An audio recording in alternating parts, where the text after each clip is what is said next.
A woman calls the police on a black teenage girl sitting quietly in the park, accusing her of acting suspicious.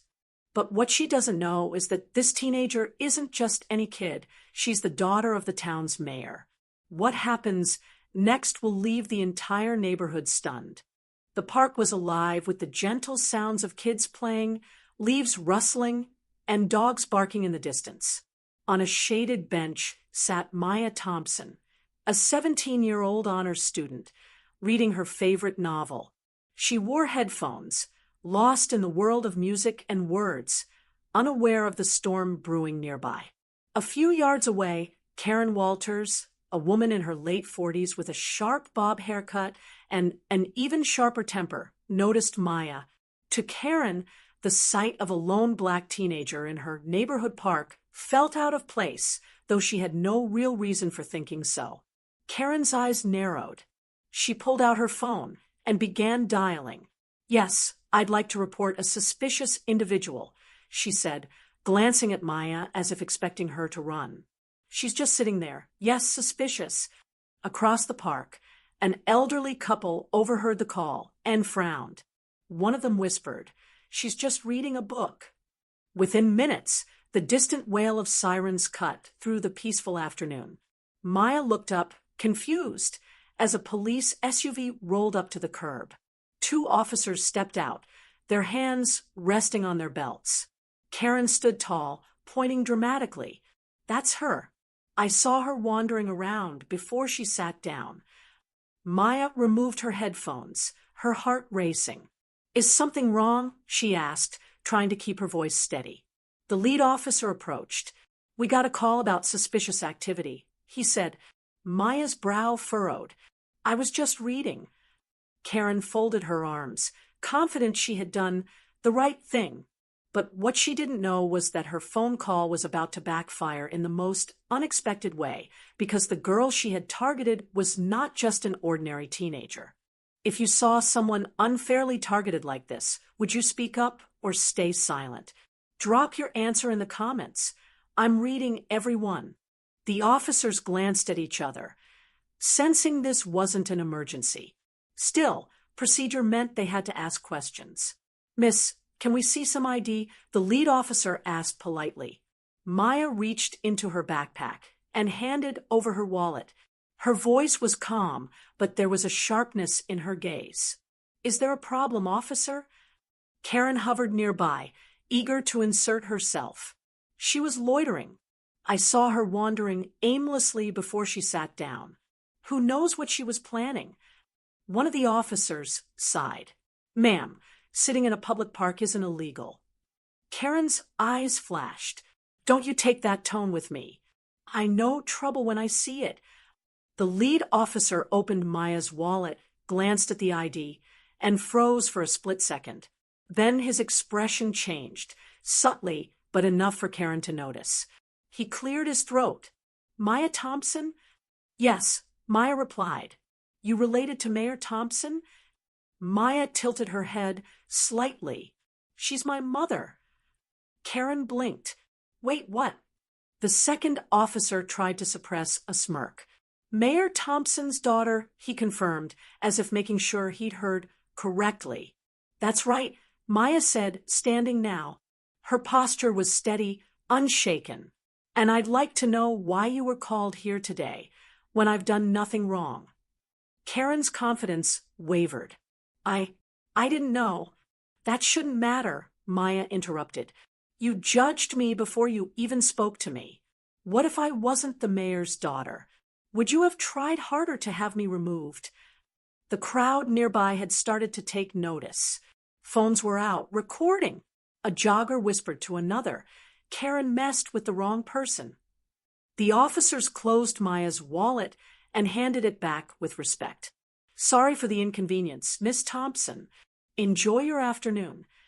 Karen's cheeks burned red, but before she could retreat, Maya added, "You can't keep calling the police every time you see someone who doesn't fit your idea of belonging. It's dangerous, and it's wrong." The sting in her words left Karen speechless. Karen stood frozen, the weight of dozens of eyes and recording phones pressing down on her. She tried to force a smile, but it came out stiff and awkward. Look, I just thought. Maya didn't let her finish. You thought I was suspicious because of how I look. That's the problem. The lead officer shifted uncomfortably. Miss Thompson, is there anything you'd like us to do? Maya glanced at Karen, then back at the officers. No, I think this is a conversation the community needs to hear. Karen's jaw tightened. Conversation? You're making me out to be some kind of villain. Maya raised an eyebrow. If the shoe fits. A ripple of murmurs spread through the small crowd. A young mother pushing a stroller stepped closer. She's right, the woman said. This happens too often. People call the police on others just for existing. Karen turned toward the woman. You don't understand. No, you don't understand. The mother cut in. One wrong assumption can ruin someone's life. Or end it.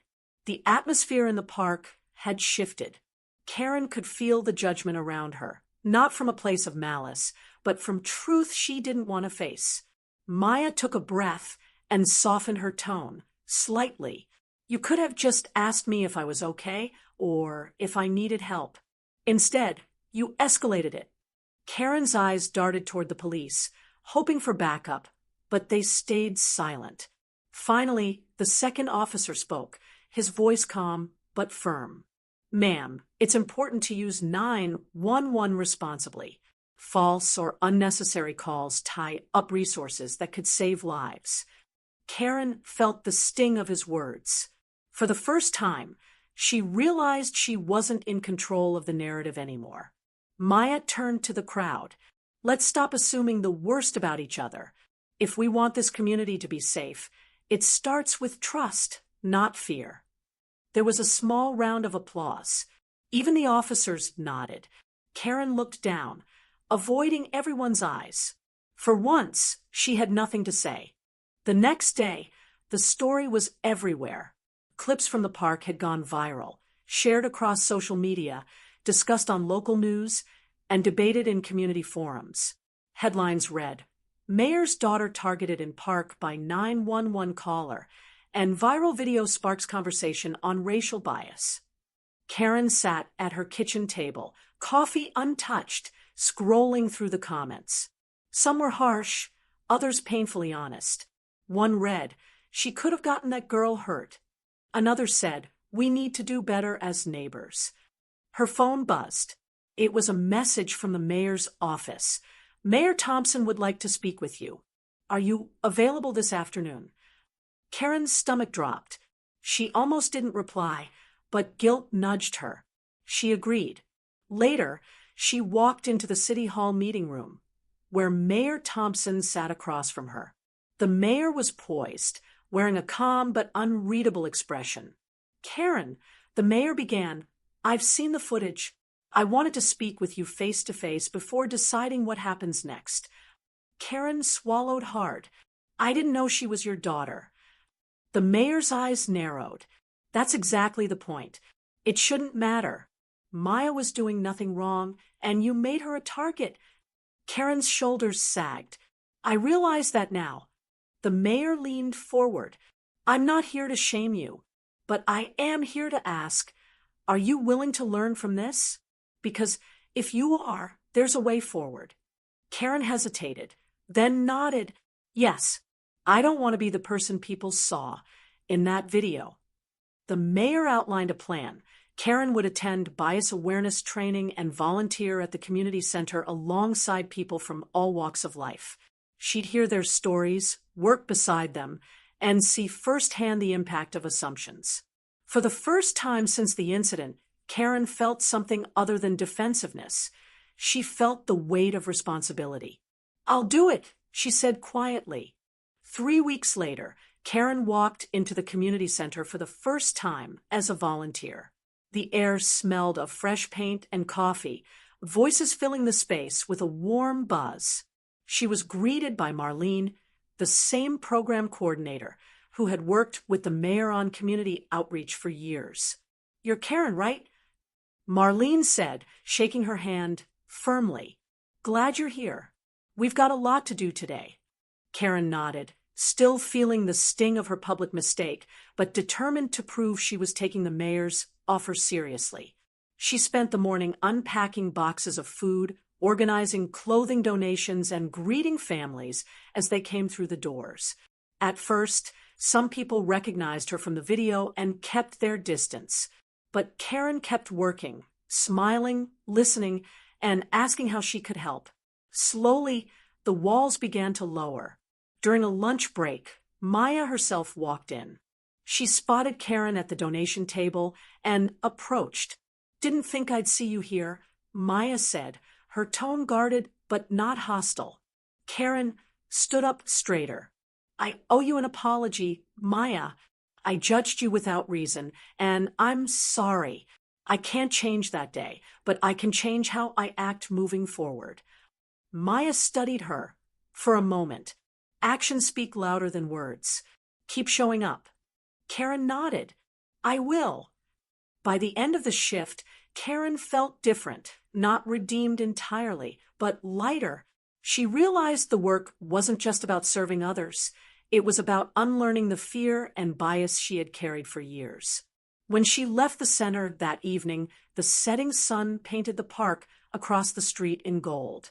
She glanced at the bench where it had all started, and for the first time, she saw it not as her park, but as everyone's park.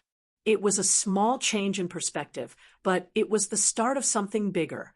Before we continue, make sure you subscribe to the Rise Against Odds and hit the bell icon, so you never miss stories that will leave you speechless.